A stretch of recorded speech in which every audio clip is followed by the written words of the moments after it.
Welcome to the Wirecard Saga, a podcast with Tom Fox and Mikhail Ryder-Gordon, Managing Director of Institutional Ethics and Integrity at Affiliated Monitors. Over this podcast series, we're going to take a deep dive into the Wirecard Saga to see where it may take us literally across the globe. Mikhail Ryder-Gordon and myself continue our exploration of all things Wirecard with our episode number 20, Part 2, The Blast Zone. We continue to take a look at entities, persons, and even governments who have been negatively impacted by the nuclear fallout from the Wirecard scandal.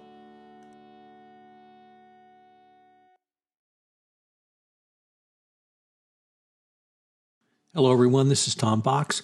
Welcome back to another episode of the Wirecard Saga, where I'm joined by my colleague, Mikhail Ryder-Gordon, Managing Director at Affiliated Monitors. Mikhail, what do we have today?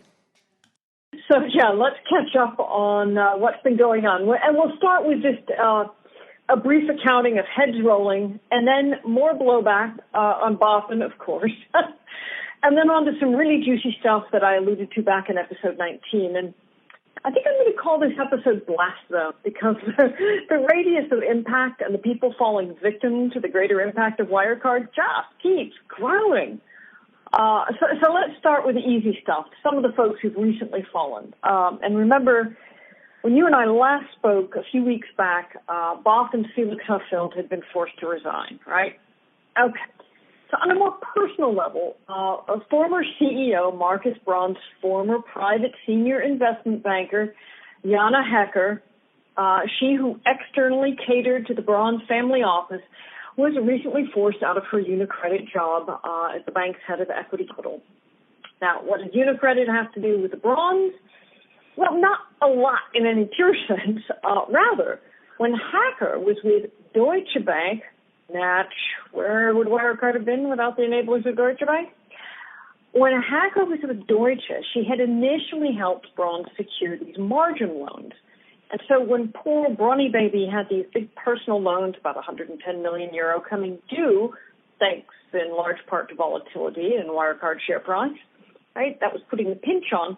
So Hecker worked to find a way to refinance these loans. But her concierge loaning to the greater Braun family at a day rate of 5,000 euros and a promised performance bonus of some 870,000 euros, it didn't work out so well. According to the FT, Hecker billed some 156 hours plus on this effort. Now, in all, a comp package close to 10% of the total refi. Hecker clearly thought highly of her own skills. Anyway, shame she didn't foresee not getting paid. She began work on the refi in Feb 2020, when the guano was really starting to fly from the fan. But unfortunately, didn't submit her invoice to the Brauns until just days before Wirecard's collapse and never got paid. She did eventually identify a small sap of a bank, a tiny German lender, to refi for Braun. But apparently Hecker forgot to mention her second job to UniCredit, and she had just started her gig with UniCredit simultaneous to the time she was playing private banker to the Braun. So poor greedy puss, no payment from the private client, and now no J job either, since UniCredit wasn't impressed she was moonlighting. But there have been others recently felled by the Wirecard blast zone. EY announced a big partner shakeup at its German entity. Gee, I wonder why.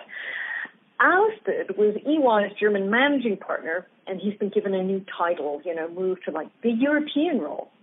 Outsiders brought in to now lead the German firm. But they didn't stop there. Well, some of the partners from the German practice prepared to testify to the Bundestag investigative committee. EY is bringing in former German finance minister Theo Wagel to oversee an independent expert commission. Now, Wagel, you may remember, oversaw the Siemens post-scandal overhaul. But before we start applying EY's move here, let's just think a little bit about whether appointing a former finance minister from the German government is really the right move toward restoring confidence. Why? Listeners, remember this, and you've heard this for many episodes now, and you all well know, Germany's current government is still unraveling the rather tangled ball of lobbying yarn some of its former ministers got snagged on Wirecard with. In fact, did I mention Angela Merkel has been summoned to testify to the IC next month? That's right. The IC isn't fully satisfied regarding what went down at the Chancellery with Wirecard and lobbying efforts. I've been covering the shenanigans of German current and former ministers since maybe back in episode 14. But now the IC wants to hear from the head mistress herself. Given what Schultz failed to do, the Wirecard connections back to all and various and sundry federal and state level ministries, is placing a former finance minister, the head of EY, Germany, really going to give us comfort? I know my answer. Anyway, who else has fallen? Well, sort of, and only kind of. President of FRAP, Edgar Ernst, remember Ernst? He who was scrambling to justify his violation of FRAP's own conflict of interest rules. He is departing, but folks, don't feel badly for him. Why not? Because he's being allowed to stay at FRAP until the end of 2021. That's right. On his own volition, he will gently sashay off to enjoy those board roles he holds. You know, the ones over the very companies his agency FRAP allegedly supervises. Germany, still evidencing a certain lack of clarity with respect to accountability, has let Ernst determine when he'd like to step aside. So, what did he have? Compromising photos of those at BaFin? What the heck? FRAP's contract with BaFin was already terminated because of FRAP's abject failure to supervise Wirecard. So why, oh why, would you keep Herr Ernst on for another 9 months?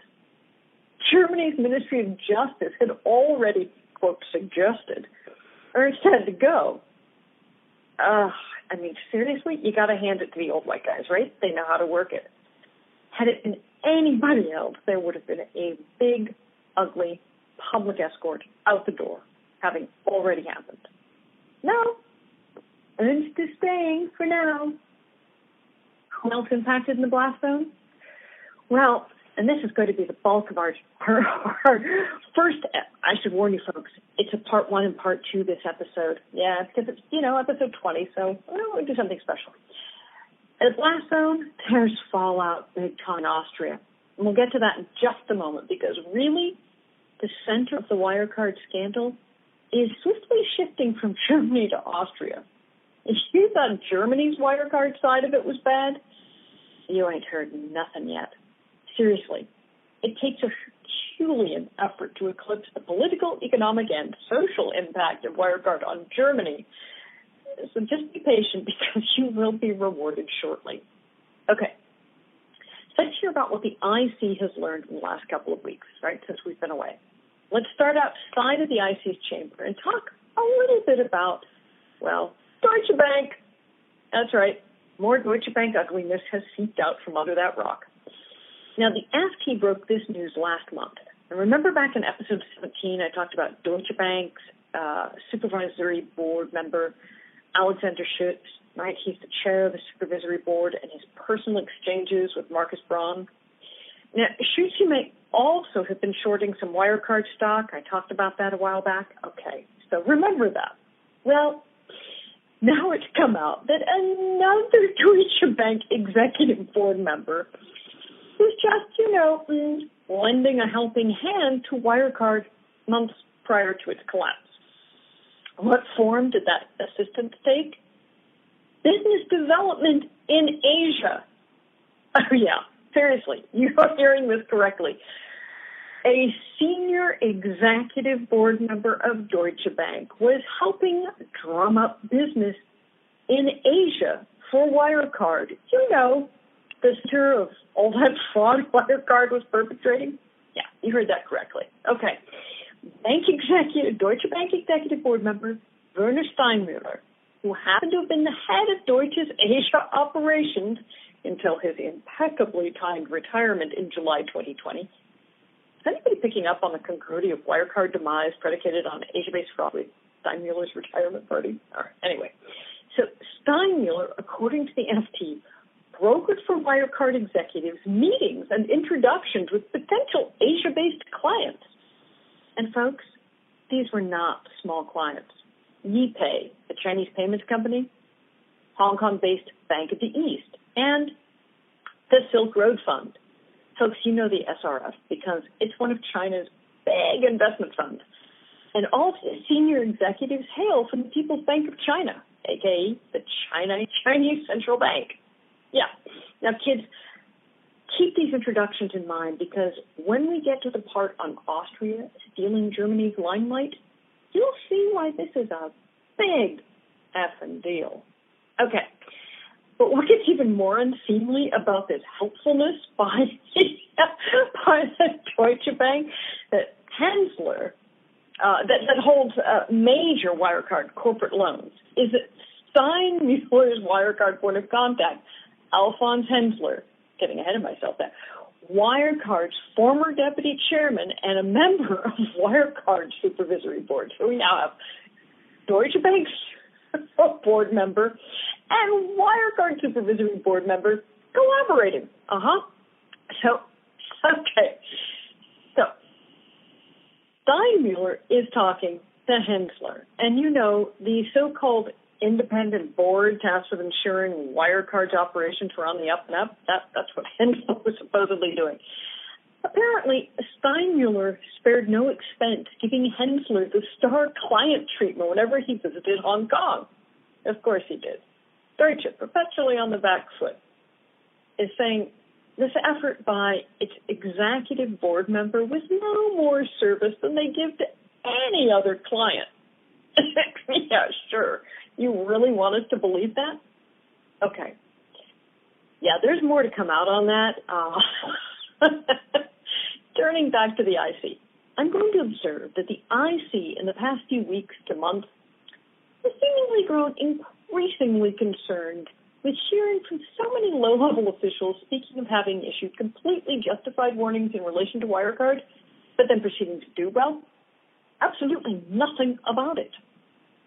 So, from MP Consul Geselpa, who's on the IC, complained about this short-sightedness and narrow-minded approach of the various supervisory authorities, saying everyone only does what they are responsible for on paper. Keen observation. Each authority, each department was limited to the area for which it was responsible, and as soon as they had ticked off their boxes, well, basically, they've settled that, and there was no real will to do anything else. As she went on to say, proactivity would not have been bad at this point. Or to put it another way, having regulators honed in kind of defeats the purpose. Now, in these weekly hearings, and you know, I have discussed them at length, as I mentioned last episode, the IC is also coming around to understanding what a colossal money laundering exercise that Wirecard was. In its two meetings last week, the IC took a closer look at the role of Wirecard Bank. Now remember, the bank's was a subsidiary of Wirecard AG. The Wirecard subsidiary, as a licensed bank, had two special features. Unlike the corporate parent, it was covered by the Financial Supervisory Authority. But as a bank, it also had the ability to lend, and thus kept, let's say, questionable business relationships of Wirecard's greater group alive, if you will. In fact, maybe even falsely so.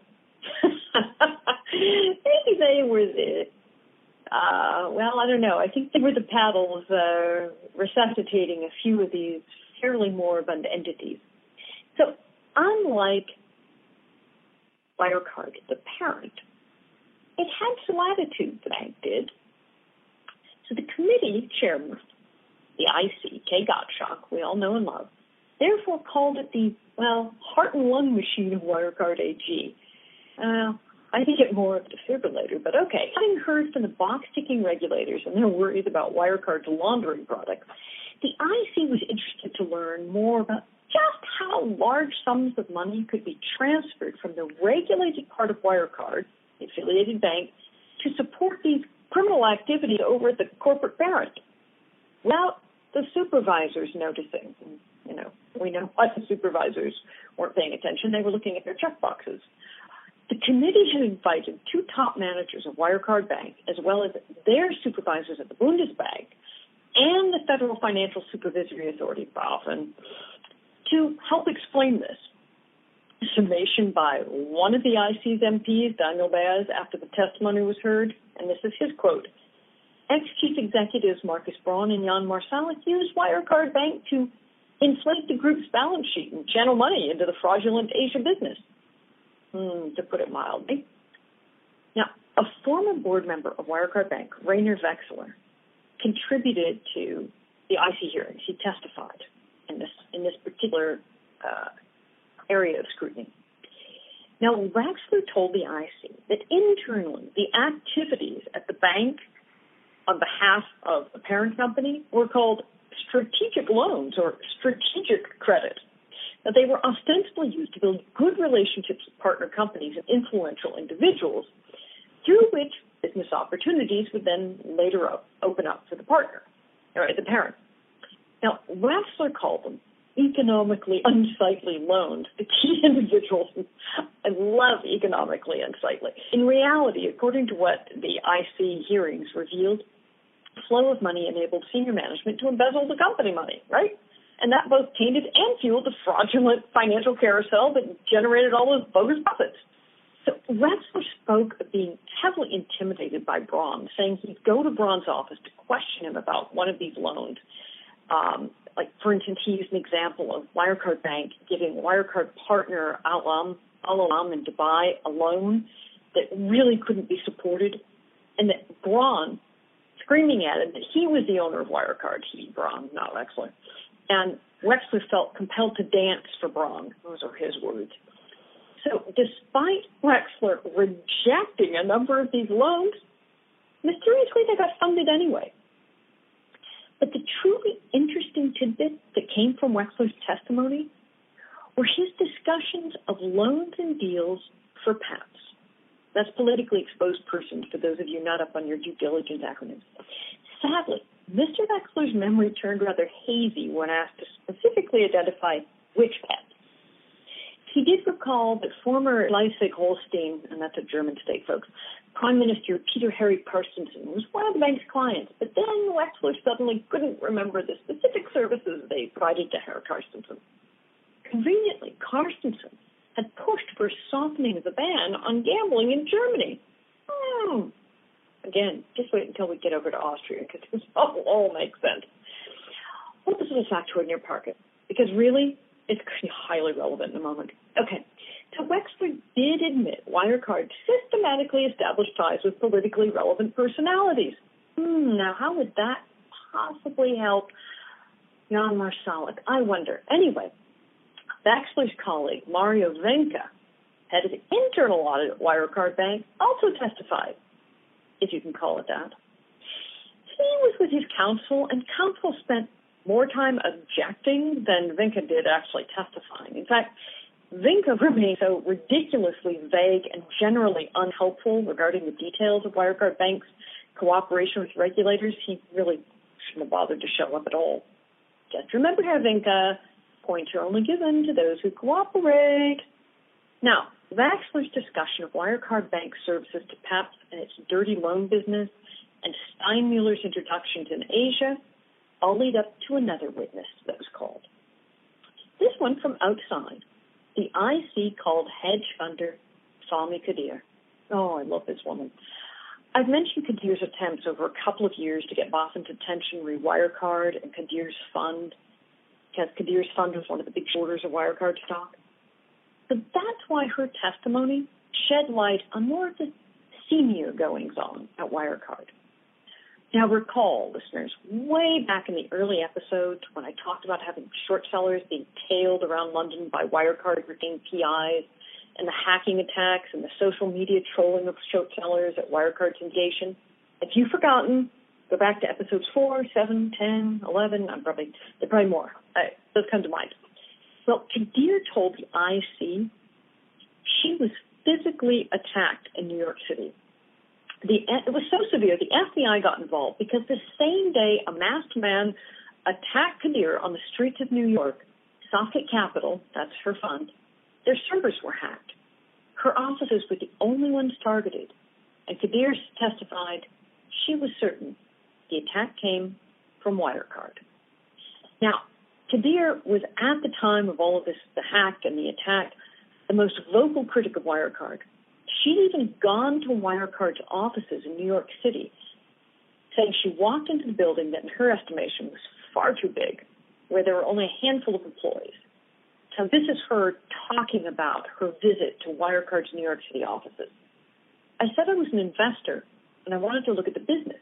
Luckily, the seller I met had no instructions from Germany as yet, so he couldn't tell me fairy tales.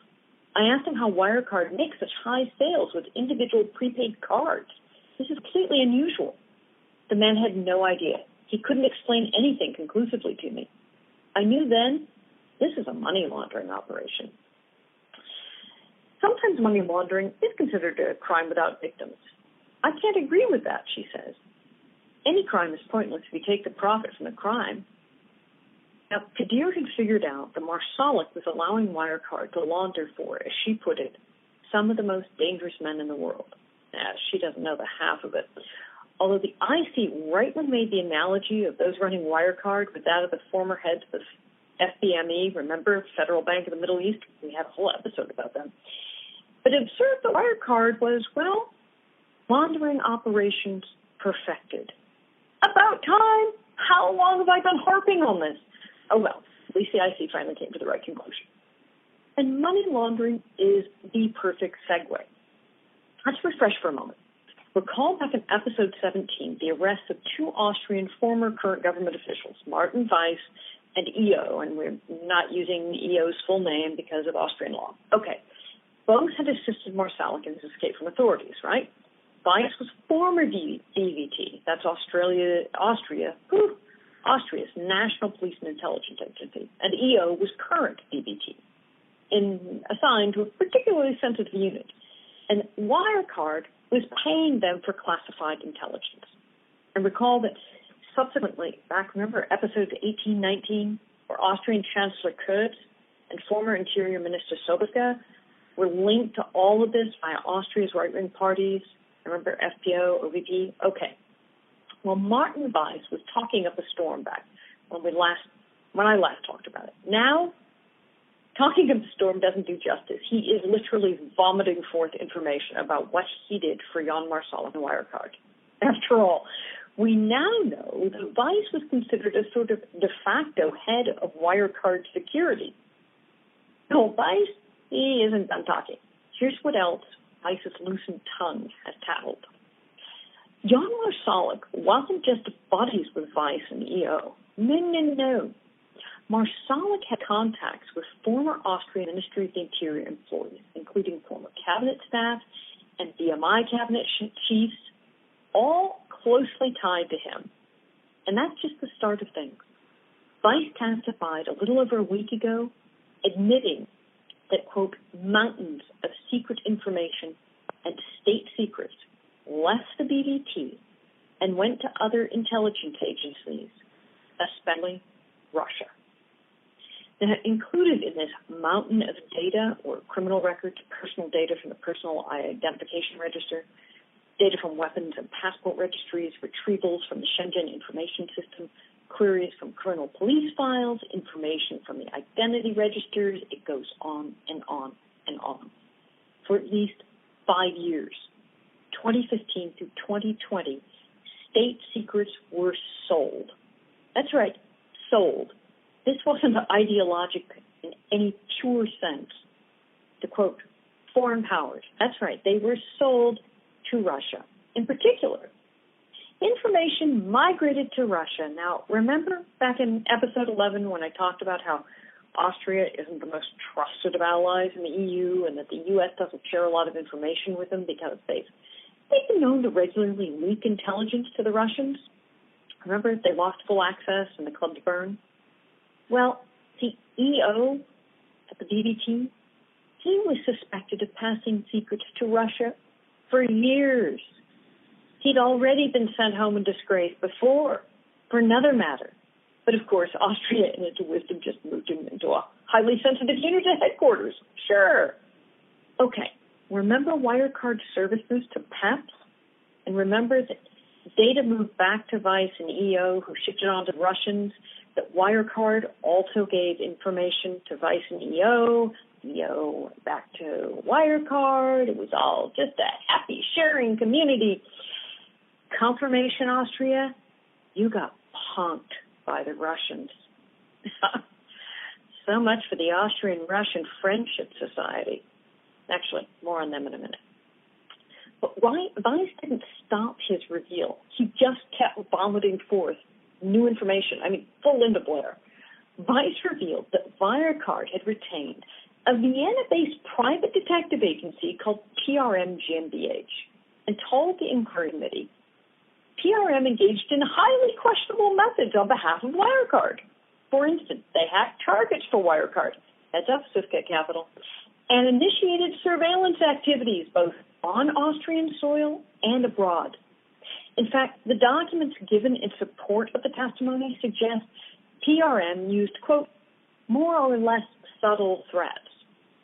PRM, also known as Professional Risk Management, was run by Christoph Gaspar and Marcus Spur, both of whom previously had careers in the Austrian Minister of the Interior, as well as in the Federal Ministry of National Defense, and who boasted about the best contacts they held in these ministries.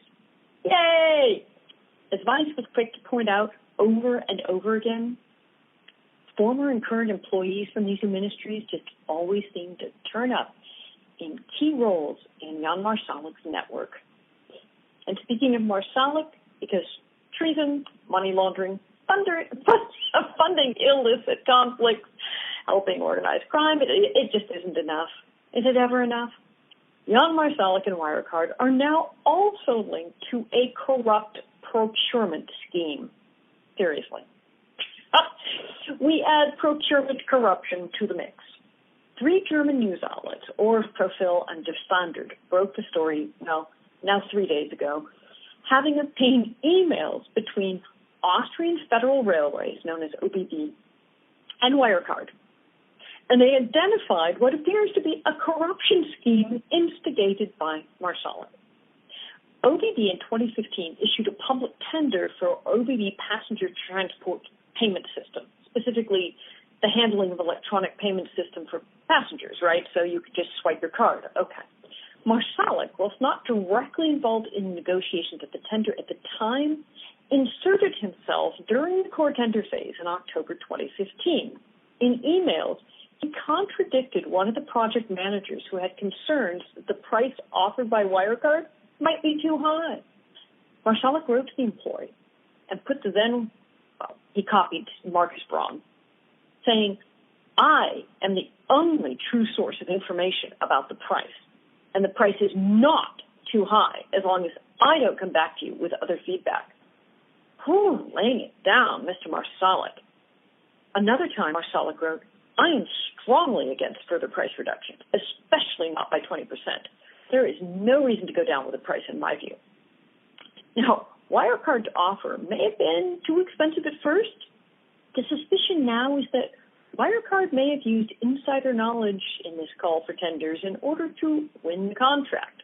OBB, of course, denies this, and Christian Kern, the former OBB Director General and later SBO Federal Chancellor, said he was not involved in the award of the contract, of course not, distancing himself.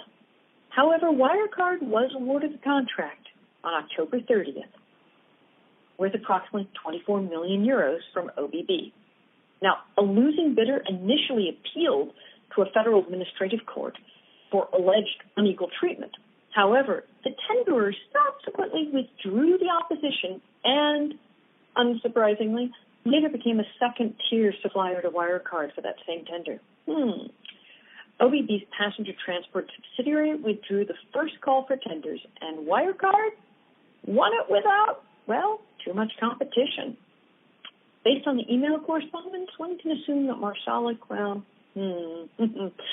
many times have we seen this before? Now, Marsalik did not disclose his source on the sensitive pricing information in the email. It is clear, however, that The initial launch of the contract raises some serious questions. How? Well, for example, in 2014, Marsalik and Lauber, then OBB's board member for passenger transport, established an original contract between an OBP-affiliated consultant who was a school friend of Lauber's and Marsalik. Marsalik subsequently communicated with the consultant repeatedly about the potential OBB contract. They even drafted a, quote, partner contract. Marsalik wanted to give the lobbyist 10% commission for mediating the tender. Now, during a joint visit to Oktoberfest, there was a Wirecard OBB workshop in Munich in autumn of 2014. Celebrating Oktoberfest. And the same said consultant just happened to be present. Now, when an OBB manager with a large stuffed panda bear that they had won in Oktoberfest festivities, Marsalik had an assistant put the stuffed toy in a huge bamboo wooden box and send it back to Vienna with a card from Wirecard saying, must then go to OBB. We have to do some lobbying. The railway manager was said to be delighted with his special surprise, getting his little stuffed panda bear. It's actually a big stuffed panda bear. You should see the photos of this thing. Anyway, so now OBB is holding the line that the procurement process, like everyone else, had been carried out strictly in accordance with legal requirements, strict internal governance regulations. And Lauber is saying, absolutely not. Of course, I didn't share information with Marsalik or that consultant, my friend from school that I introduced to Marsalik, and then they made a deal. No, of course not. He says he can rule out any process that was carried out that wasn't objective. Oh, no. Now, a lawyer for OVP affiliated advisor also denied that his client had passed on information to Wirecard. No, there was no remuneration for any mediation services.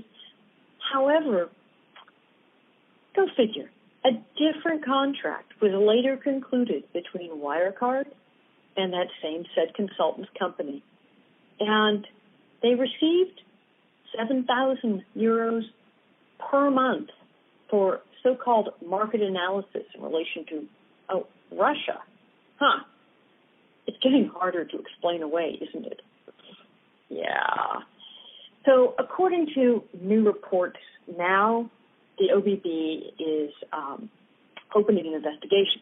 Now, back after Wirecard won the contract, OBB turned out not to be satisfied with how Wirecard fulfilled the contract. In fact, Wirecard ended up paying penalties for several $100,000 by 2019 for their highly unsatisfactory performance.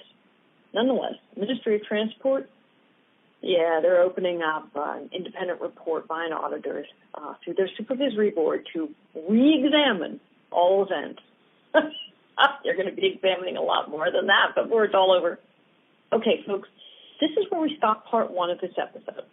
Now, don't worry, there's part two, and you can listen to it right after this. So, my thanks to Tom Fox, the award-winning Compliance Podcast Network, always, for hosting me. Because this is episode 20, there's a part two to celebrate this milestone. So we'll pick back up across the border in just a minute. I'm Mikhail Ryder-Gordon. Thanks for listening to Lies, Spies, and Corporate Crimes, the Wirecard Saga.